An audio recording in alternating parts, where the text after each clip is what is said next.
Hi, my name's Faith Jordan. Student ID is 3630837, and I'm filming for Clinical Pathology 1 Spring Semester 2024. And today I'm going to show you how to submit a lab request and prepare your sample to the outside lab versus in-house. So right now I am in the patient's profile here, and I'm going to, under consults, we use IDEX here. So I'm going to create a consult under the ordering doctor. So if Miller's heartworm test were to, we use 4Dx SNAP test here. So if it were to come up positive for, let's say, Lyme, we would want to send out a Lyme C6 antibody test, which requires 2 mLs of serum. So under here, I'm going to search the test that I'm looking for. If I type in C6, Lyme, C6 quant antibody, ELISA, will come up. So I'm going to hit order diagnostics. And it says it comes back here in 2 to 4 days, and that I'll need 1 ml of serum, so less than what we anticipated. I'm going to make sure that my vet's name is correct, Dr. Kelly Flanagan, and hit order. So now that I've hit order, it's going to generate my requisition form here, and I'm going to hit print. I'll need to print off 2 of those, 1 to go to the lab, 1 to stay here, so that we can reconcile those and contact the owners as they get those results back. So lastly, I'm going to, under this Lyme C6 here, I'm going to click this little I information here and hit print label. So this test requires 1 ml of serum. Again, we always like to overdraw and over prepare. So I've got my label here, and I've got my IDEX bag. And let me go grab those requisition forms, and then I'll show you how to put this all together, where it goes until it gets picked up. Okay, so in my serum separator tube here, I'm going to put on the label and make sure that the date, the doctor, the test is all accurate there. So I'm going to go ahead and put that on. It's already been spun down in the centrifuge. Depending on what diagnostics your clinic uses, some diagnostic laboratories prefer that you separate the serum out into a white top tube, where there's no additives versus leaving it in. IDEX is okay with us leaving it in the serum separator as long as it's spun down. But again, depending on the test and where it's going, university will depend on what those requirements are. So for this test, this is okay. I have got my IDEX bag here that I will place in the big zipper. And then I've got my 2 requisition forms. So one of them is going to go into the doctor's folder where we do lab result callbacks. And then this one's going to get folded, and they want the barcode facing out so that when they pick up the package, it's in case the sample leaks, it doesn't ruin this. So what they do is they have a fancy little sleeve on the outside of the package. So that will go in, barcode facing out. This is our treatment area fridge. So it's designated for vaccines in-house use only, but we have a drawer labeled down here where any outgoing labs go. So it gets stored in there until the end of the day, where we will place it in our IDEX box, hang it outside of our door with an ice pack, and then they will come pick it up from us. Again, depending on if you're sending a sample to a university, depending on what those requirements are, it might need to be overnighted. So it might need to go in the freezer and get same day mailed out, which is a whole different process. But right now, We're just going to show the in-house diagnostic laboratory we use, which is IDEX. But that is how we send out to IDEX. That's how you prepare your sample and keep it stored properly until it's ready to go out. Hi, my name is Faith Jordan. Student ID is 3630837, and I am filming my BMBT video for Clinical Pathology 1, Spring Semester 2024. So the things that you will need is your sedated patient, a pair of gloves, a sterile lancet device, your clotting paper, and a timer. So what I'm going to do is, I'm gonna open this up. You want a gauze tie for the mouth to hold the lips up here, and that way you're not giving too much pressure that could interfere with clotting time. So what a BMBT is, buccal mucosal blood time test. So what we're doing is we're going to start the timer simultaneously. In a normal patient, it should not take longer than 2 minutes to clot. Otherwise, if we're beyond that 2-minute mark, we're going to be worried about deficiencies in their von Willebrand factor. Could be an indication that they've got thrombocytopenia, and other tests should be performed to get a better diagnosis. So, this one's a little wet. I'm going to depress my lancet device just above the first premolar here. And at the same time, I'm going to start my timer, and we're just going to lightly do this. Now I'm going to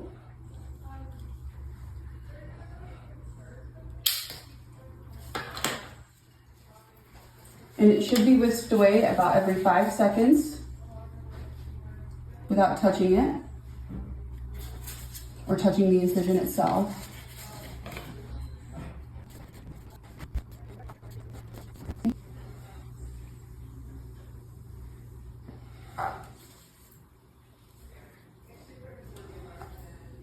All right, so now I'm going to stop it, and our time here says 1 minute 23 seconds, and that is when I was starting to not get any more blood, which means that our clotting time is 1 minute 23 seconds. So this dog has a normal BMBT test, otherwise negative. Hi, my name is Faith Jordan. Student ID is 3630837, and today I will be performing our in-house chemistry and showing you how we do that here for Clinical Pathology 1, Spring Semester 2024. So our chemistries are going to look for things in the blood like glucose, proteins, enzymes, fats, that are going to pertain to certain organs and their functions and what that output is into the blood. So I've got here my pipette and my little cup along with my plasma. So we are going to be doing our SDMA, Chem 17, our lights, and then we're going to add on an endocrinology test for our in-house T4, which is going to measure thyroid. So first things first, we're going to come over to our IDEX station in our lab. And her blood work has already been ordered through our software system. So I'm going to click on her name and I'm going to hit run. And she's getting a CBC as well as this comprehensive panel for us. So I'm going to hit our ProSite for our automated hematology analyzer, and then we have 2 different Catalyst machines. And I'm going to select Catalyst 1. I know that it's not in use because it's all green down here, and then I'm going to hit run. So then I'm going to come back over here. This is the machine that I selected for Catalyst 1. It's blinking orange, so I know it's ready to go. I'm going to check our drawer and make sure that it's empty. And then I'm going to check our slide out, which is where our sample and slides go. Make sure that our pipettes are filled and that there's nothing else from like a dilution or earlier sample that has been on that's still in there. So you can use serum in these, or you can use plasma. You can also use, if you get a small amount,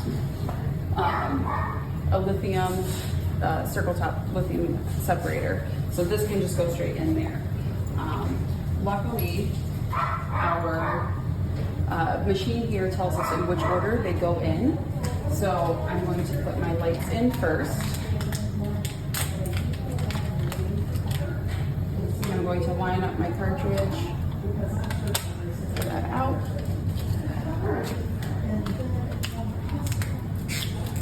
Next will be our chemistry that goes in.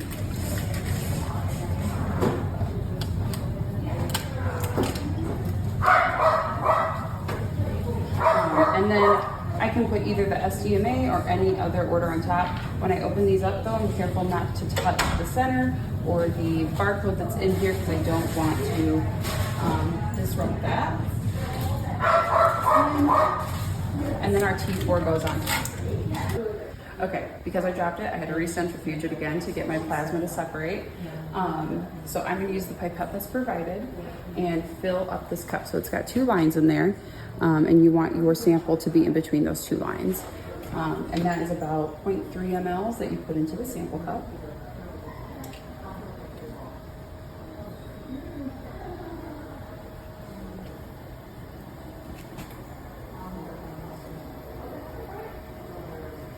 Perfect. Let me know when you need me, okay? So now that will sit in there. And then you push that in, hit start. And because we're running the thyroid, it's gonna take about 15 to 20 minutes. That takes the longest part. And then we'll have our results in about 20 minutes. Okay, so now our catalyst is done running. I'm gonna go show you how to retrieve these results, what they mean to us, things that we're looking for, and then what they'll mean to this patient specifically. So now that we're done running, I'm gonna come over here to our in-house results, and Josie is the cat's name, so I'm gonna click her name, which is highlighted in blue, and then I'm gonna click view. First thing that pops up, because we did run a CBC, is her CBC results from our pro site. So I'm going to click over, there's a tab to Catalyst 1, and it's going to automatically switch me over here. So the first thing I'm going to view is our GLU, which stands for glucose, so how much glucose is circulating in the blood. The second thing that I'm going to look at down here on the list is going to be our SDMA, which is our symmetric dimethylglargine, which is a sensitive test, more sensitive than our BUN and creatinine and that ratio, as an early marker of declining glomerular filtration rate, which pertains to the kidneys. So it can be linked to renal disease, and that is something that is significant to us. Again, pertaining to the kidneys, we're going to go down and we're going to look at our creatinine. Our creatinine, again, evaluates renal function based on the glomeruli ability to filter creatinine from the blood and eliminate it in the urine. So if the body's not doing that correctly, we're going to have elevated creatinine results. And it also can pertain to the animal's muscle mass. So again, something else we're looking out for. BUN, which stands for blood urea nitrogen. This is another kidney evaluation test, and it functions on the kidney's ability to remove nitrogenous waste, so urea, from the blood. And if the kidney's not functioning properly, or it's not sufficiently removed from the blood plasma, then it's going to elevate, and we're going to look at what could be causing this, and we're going to look at the kidneys. So below BUN is BUN creatinine ratio, which is going to kind of track the progress of our kidney disease, our treatment, how that's going, if it's effective or not. Below that, PHOS, which stands for phosphorus. This also aligns with our ALKP down here, alkaline phosphatase, and this can help aid in the diagnosis of liver disease or bone disorders. So they kind of correlate together. Okay, directly below that stands Ca, which stands for calcium. More than 99% of this is found in the bones, and it's inversely related to the amount of the body's phosphorus. So as the calcium goes up, phosphorus typically decreases. So sometimes there's a correlation there. Below Ca is TP, that stands for total protein. That's the amount of total plasma protein in the blood. Earlier we have done a demonstration on how you can do that manually. Sometimes if you're not sure with your PCV tests and your manual TPs, having this as a reference guide, if you are getting let's see here, this patient's is 7.4. And let's just say manually, I got 5.2. That is a big difference. So did I mess up? Did the machine mess up? It's always good to kind of have that as a backup source. So below TP, we have ALB. That stands for albumin. It is one of our most important proteins. It makes up about 35 to 50% of the total plasma protein in the body. It's a major binding and transport protein in the blood. It's responsible for maintaining osmotic pressure of the plasma. There's a variety of reasons that this result can be altered. Things like malnutrition, malabsorption, anywhere to like lymphoma, blood loss, or an inflammatory disease. So if that result is altered, I'm again going to want to look and see what this patient's presenting for, what could cause that. Below that, we have GLOB, which stands for globulins. Globulins are a complex protein group. So there's 3 different kinds. There's alpha, beta, and gamma, and they're all responsible for various different things. And then below that, we're going to look at our albumin and globulin ratio. So below that, we have our ALT, and our ALT is our alanine aminotransferase, and this result pertains to the liver. So if those hepatocytes are damaged, they're known as a leakage enzyme because they will leak out into the bloodstream. So again, am I looking at liver issues? Is there something else that's causing this? GGT, which stands for gamma glutamyltransferase. Again, this is another thing that is sourced from the liver. If that's elevated, we could be looking at liver disease. 2, is there a blockage? Is there something blocking the bile duct? And that, again, anywhere from our ALT down to about our T-bili are all going to be those liver enzymes and values that we're looking for. And they could all correlate and paint this beautiful picture or not. Below GGT, we have TBIL, which is our bilirubin. And this, if that's elevated, again, we're really going to be looking at, is there a bile duct obstruction there if that's elevated. Below that is CHOL. That stands for cholesterol, which is a plasma lipoprotein from the liver, and it can be used to screen for things like hypothyroidism. There are also other conditions that can cause an elevated cholesterol, like diabetes or hyperadrenocorticism, which otherwise is known as Cushing's disease. Below that, we have AMYL, which stands for amylase, and that is a enzyme that's relating to a digestive enzyme relating to the pancreas. And again, lipase, another enzyme, digestive enzyme that is pertaining to the pancreas. Below that, we have some more of our electrolytes. So Na for sodium. Our sodium is going to be a major cation of plasma, and ECF, and it's important in the water distribution of the body and fluid osmotic pressure.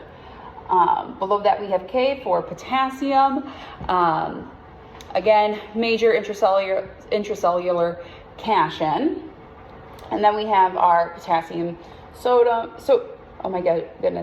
potassium sodium ratio. Below that, we are going to have Cl, which stands for our chloride, and that's a predominant, extracellular anion. So below that, we're getting close to the end, we have OSM calc. So that is going to stand for our osmolality, which is how much of these particles are dissolved in the bloodstream. And then, as I mentioned before, we were going to do an extra test, an extra endocrine test, which is our TT4, so our thyroid. Just based off this cat's symptoms, we were checking a thyroid. So yeah, that is what all those values mean to us just in general. Those are what they pertain to. Now, in relation to this patient, this is a 13-year-old female spayed cat who has had a decreased appetite for 1.5 weeks, has been vomiting for 2 days, has been very lethargic. When she came in, she was very painful in her abdomen. We actually were unable to obtain x-rays due to how painful she was and how fearful she was. So we wanted to, again, it's common for cats to, as they get older, to have kidney issues, hyperthyroidism. So we wanted to kind of see maybe what was going on, what's causing her decreased appetite.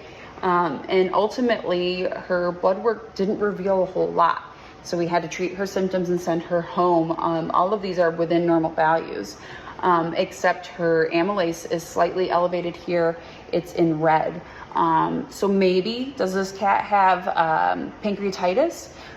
Again, the amylase and lipase, we're going to look for if those are elevated. Do we have a flare-up of pancreatitis?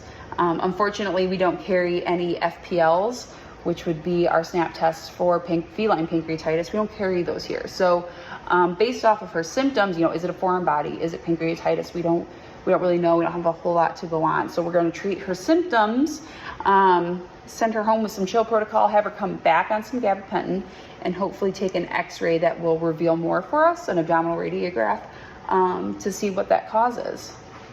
Otherwise, her blood work looked great. Not all that exciting.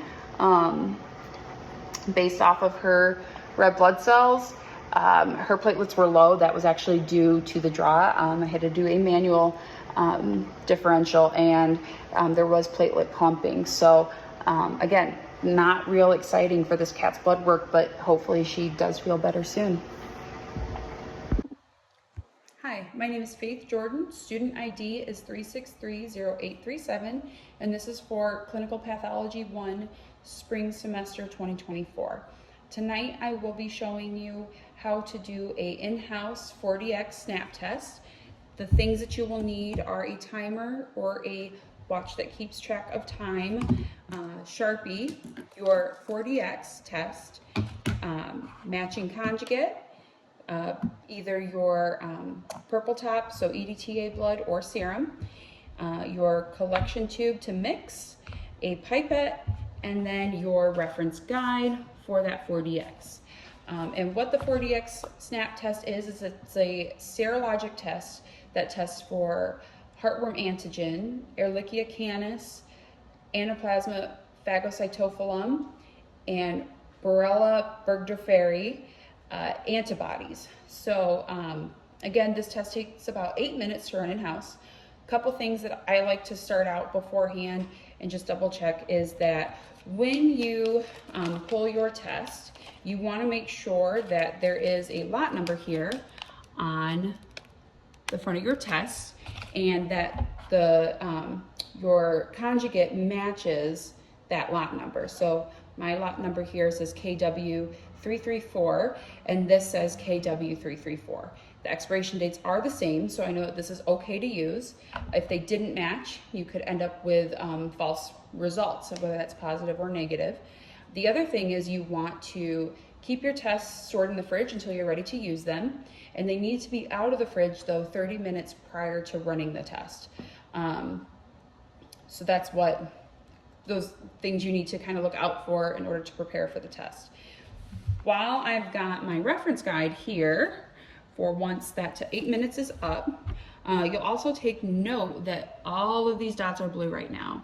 And eventually we'll get there, we'll talk about it, but you want at least one blue dot up in the upper left corner, and that is your control, and that's okay to be there. It should be there. So I'm going to write my patient's name on the side here.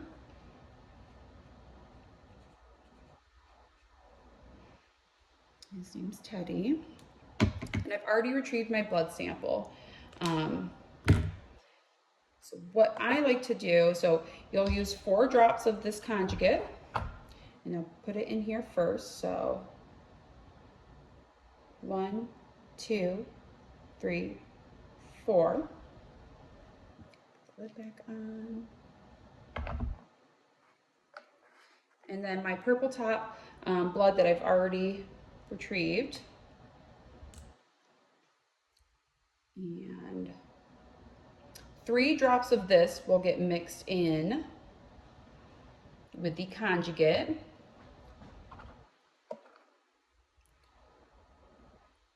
1,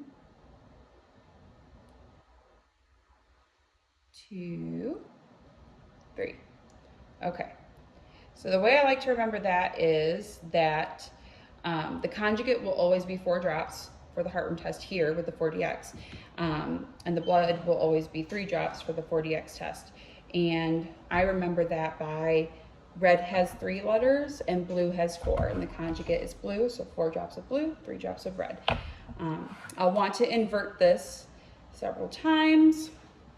And then the way this test is laid out is that there is a well here. That is the hole that my sample that's mixed will go into. And I want to watch that go all the way down here to the activation circle. Once I see some blood there, then I'll actually snap the test down and start the timer. So now that I've got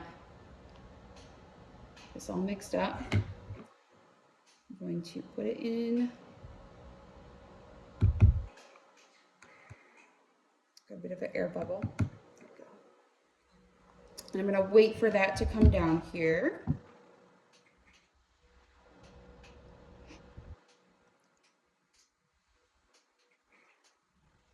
And the way that this is going to work once I snap is that it uses bidirectional flow. So what that means is it gives the sample an opportunity, it gives it 2 chances to grab onto those antibodies. So even if it's a real faint positive, it still is able to grab onto it and give us an accurate test result. So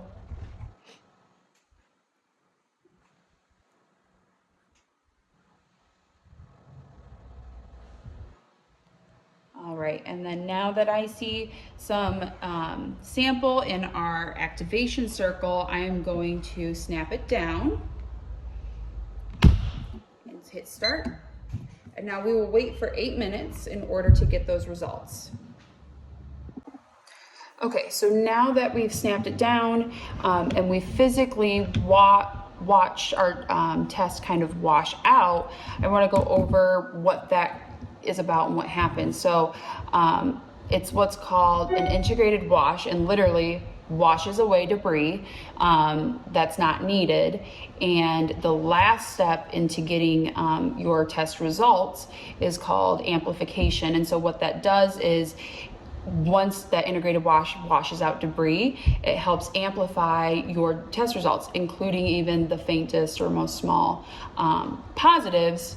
That's why it washes debris out and amplifies your positive so that you have an accurate test result or negative. Okay, so our timer is about to go off, and I can see that our test still has the control dot. And what I'm going to do is I'm going to go over to my reference guide here and see that, yep, if there's a positive control, and that he is negative for Lyme, Ehrlichia, Anaplasma, and heartworm. And then my final step is I'm going to come back over here to our lab station, and I'm going to click on Teddy's name down here, enter results, and I'm going to select 4DX plus. And here is also a select a snap result. It's also a reference guide. It's got anywhere from only a single positive to negative to double positive, triple, and then they're positive for everything. So I'm gonna go all the way back over here and hit negative because his test does indeed match that and does indeed match my reference guide there. I will hit okay, and his results have been entered, and that is how you do your serologic 4DX snap. Hi, my name is Faith Jordan. Student ID is 3630837, and today I will be showing you how to do a heartworm direct smear for Clinical Pathology 1 Spring Semester 2024. The things that you will need is your EDTA tube of blood, a microscope slide, a cover slip, and then your 1cc syringe to get that small drop of blood. And basically I'm going to be looking for, I'm going to be doing like a microfilaria check, specifically from the Dirofilaria immitis. So what you're going to do is you're going to take your microscope slide, and then you're gonna place a small drop of blood from your anticoagulated blood from your EDTA tube. Drop that up. Perfect.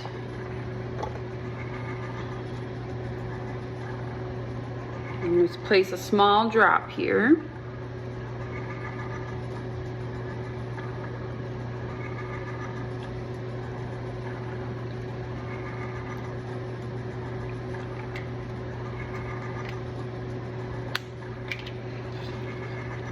And I've got my cover glass, cover slip.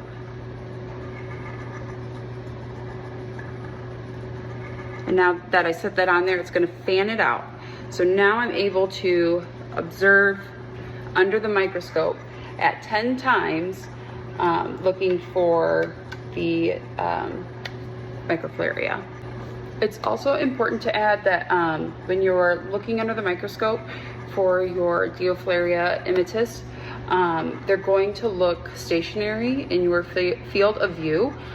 They might have lots of twists and turns, but they're going to be stationary when you're seeing that view.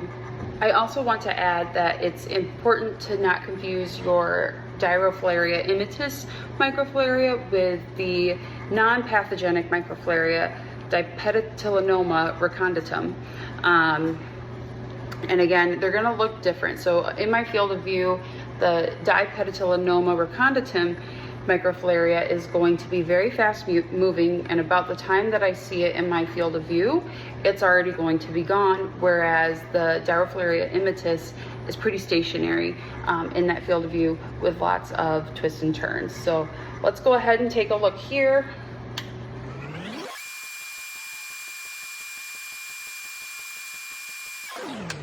Okay, so I would say upon review, I did not see any abnormalities. I did not detect any microflaria of any kind. Specifically, what we were looking for here is that Dioflaria immitis microflaria, and I did not see that. So I would say that this test is negative. Hi, my name is Faith Jordan. Student ID is 3630837, and today I will be showing you how to do a saline agglutination test. So the things that you will need is your bag of sterile saline.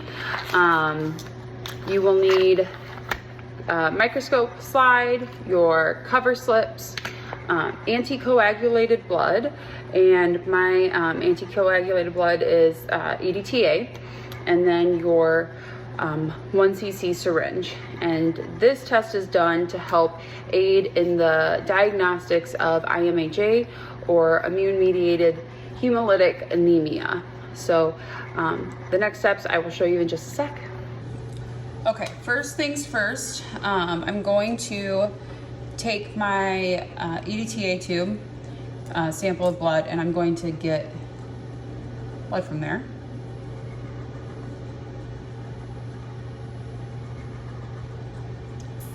And I'm going to place a small drop onto my microscope slide.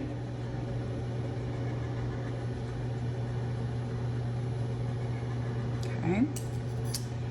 Now, I'm going to take my sterile saline and a new sterile needle and get some saline. And I'm going to drop that on my microscope slide as well. All right. So now that both are together on my slide, I'm going to rotate it. And right now we're looking for macro agglutination. And what that would look like is like, you'd see lots of speckles, or like splatter. Speckles is probably better. And that would appear all over for our gross macro examination. So I'm not seeing any of that, but But in this next step, we're going to place this cover slip over it and do our microscopic examination. Got my sample, got my cover slip, and I'm going to place that over my sample here.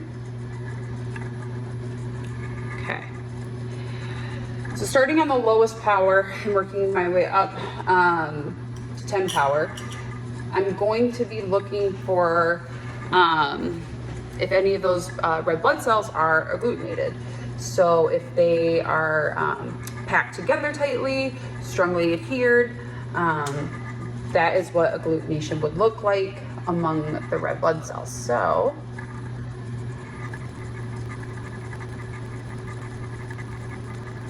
after reviewing, none of my red blood cells were densely packed together or clumped or agglutinated. So I would say that that saline agglutination test is negative. It looks good. Hi, my name is Faith Jordan. Student ID is 3630837, and today I will be showing you how to do a cross-match agglutination test for Clinical Pathology 1 Spring Semester 2024. So here I have got my labeled serum samples. I've already centrifuged and separated them from my donor and my recipient. And I'm going to set those down because the next step is I have got my whole blood samples from my recipient and donor that I have already centrifuged. So what I need to do is remove the plasma, which is this layer here, leaving only the packed red blood cells down here to move forward with the test. So now I'm going to do that. Okay, so now my recipient only has packed red blood cells at the bottom. Change out my pipette tip. I'm going to repeat this process for my donor.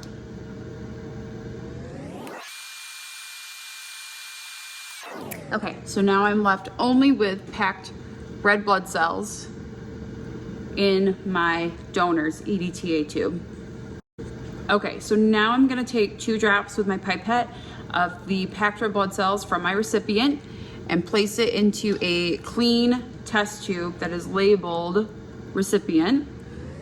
This is the packed red blood cells from my recipient.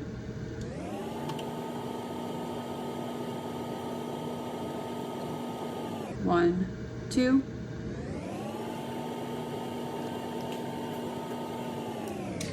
And then I am going to repeat that process with my donor. So, clean test tube labeled donor and packed red blood cells from donor.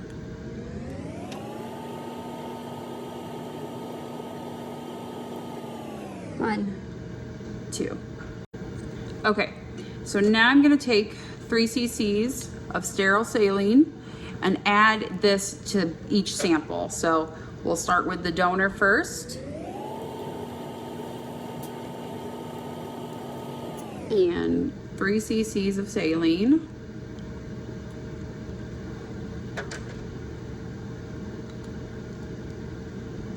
And then I've got the recipient. We'll repeat that same process, 3 cc's of saline.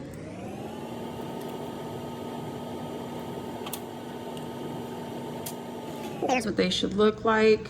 And I'm going to gently mix them by inverting them very gently. Just for a little bit. And then I am going to centrifuge these at about 34 RPMs for 1 minute. Okay, so now that they're done centrifuging, this is how they should look. And I'm gonna repeat this process about 2 more times, 3 more times. You want to do this until your supernatant is clear. So what I'm going to do is I'm going to discard or decant my supernatant and discard it, and then add more saline to wash them, recentrifuge them until these are clear. So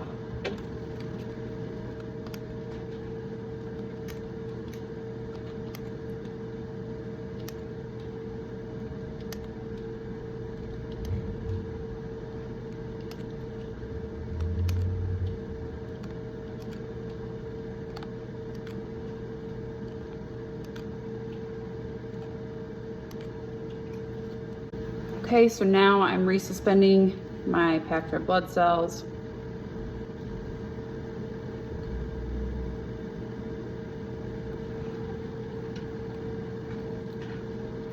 So that was recipient.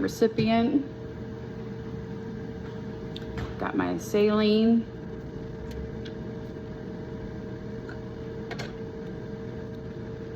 I'm going to repeat this process with my donor. So donor.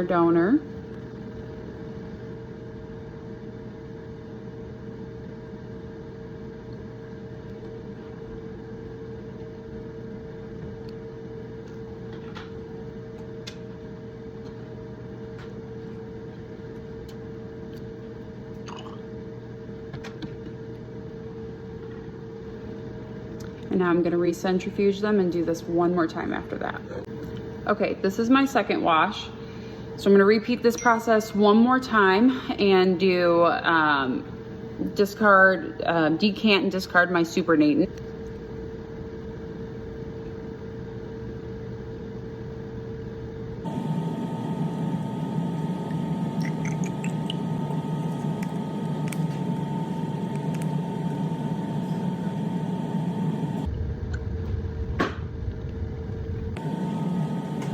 Okay, so now that I've done this 3 times, this is what your final wash should look like. So before I do after I've centrifuged them and washed them 3 times for my final wash, I'm going to take 0.2 of the packed red blood cells and mix it with 0.98 saline in a new tube. So let's start here. So I've got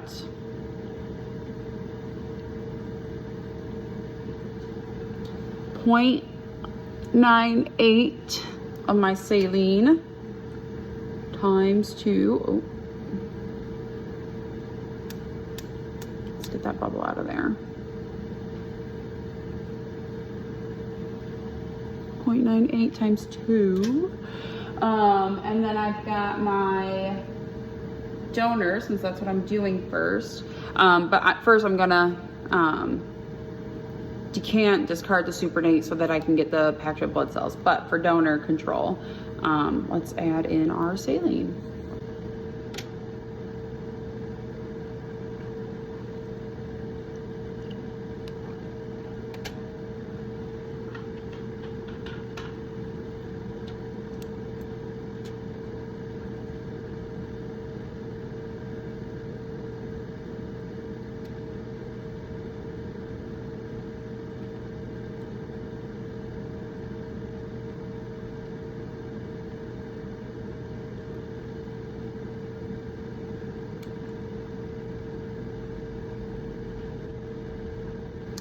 And I'm sorry, I did misspeak earlier.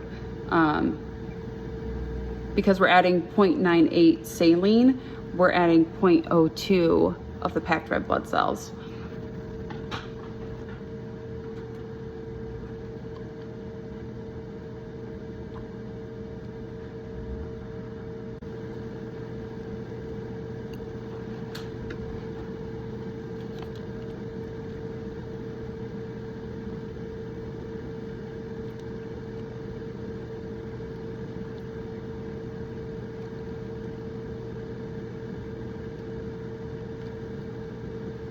Okay, so now that I have done 0.98 saline and 0.02, 0.02 of packed red blood cells, this is what your final wash should look like between donor and recipient. Okay, so now for my major cross match, I'm gonna take 2 drops of my recipient's serum and put in along with 2 drops of my donor's cell suspension. So here's my recipient serum. 2. Now for my minor cross match, I'm going to take 2 drops of my donor serum and put it in here, and then 2 drops of my recipient's cell suspension to put in here, and then gently mix. And then remind you, every time I'm going into a new tube, I am changing out my pipette tip.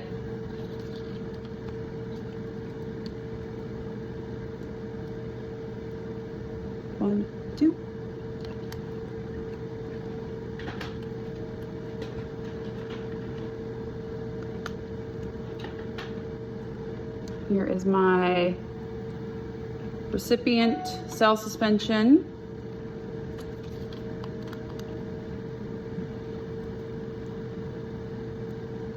One, two.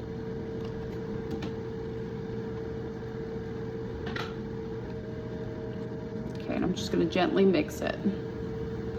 Okay, so for my donor control, I'm taking 2 drops of my donor serum and donor cell suspension and just gonna put them into the same test tube.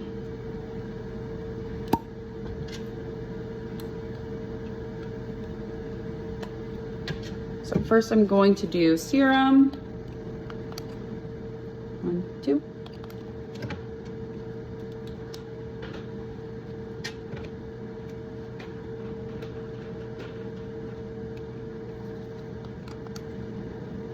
One, two.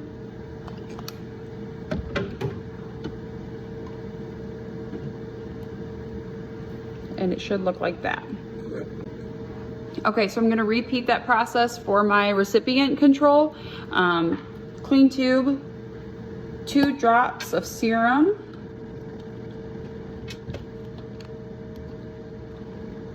One, 2. Remember, we're always changing that pipette tip in between. And then 2 drops of my cell suspension. 1, 2. Okay, so now I should have 4 tubes, all of them looking like this. So I should have my major control, minor control, my major cross match and my minor cross match. So now what I'm going to do is I'm going to let them sit or incubate in their room temperature bath, water. And then once I'm done with that, they'll sit for 30 minutes. Once I'm done with that, I'll take all 4 of them, centrifuge them for about 1 minute, and then we'll get to the matching. All right, so over here, I've got my thermometer and also my timer. I've got about 14 minutes left into my 30-minute of them sitting in their water incubating. So just to show you.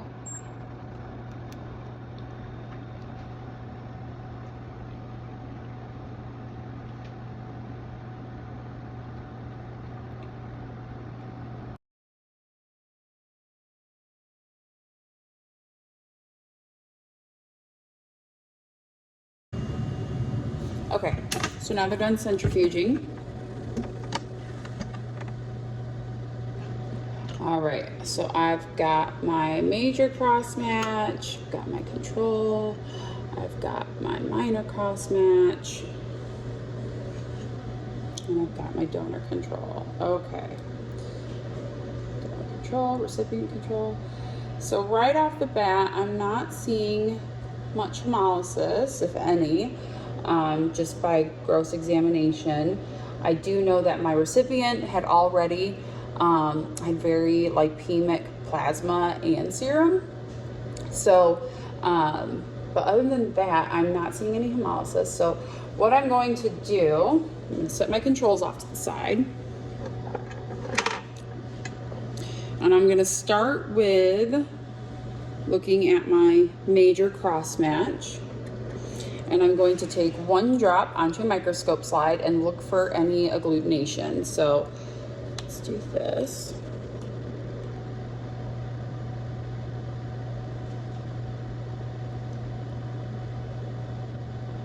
One.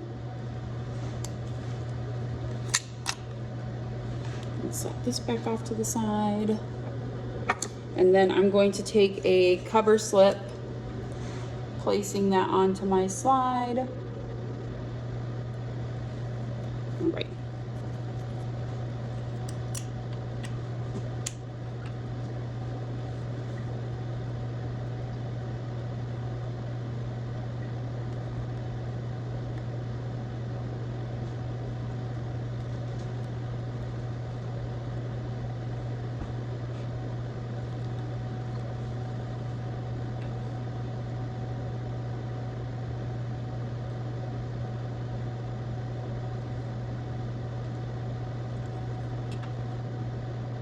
So right away, I'm not seeing any agglutination. So let's move on to our minor cross match. And then again, changing out my pipette tip to a new one, repeating the same process. So minor cross match. I'm going to take 1 drop.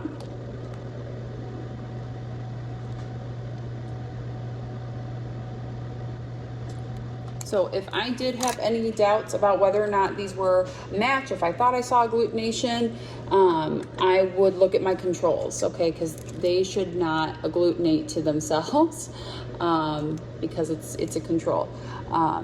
Here's my cover slip. And that is what you can refer back to if you're like, I'm not sure. I would look at your controls, but again,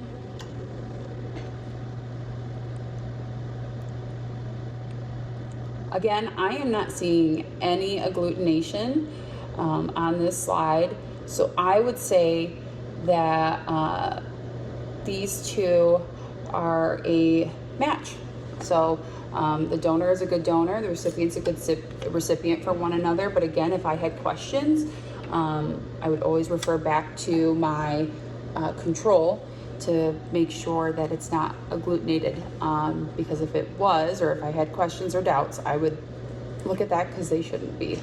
And that is how you do your cross match.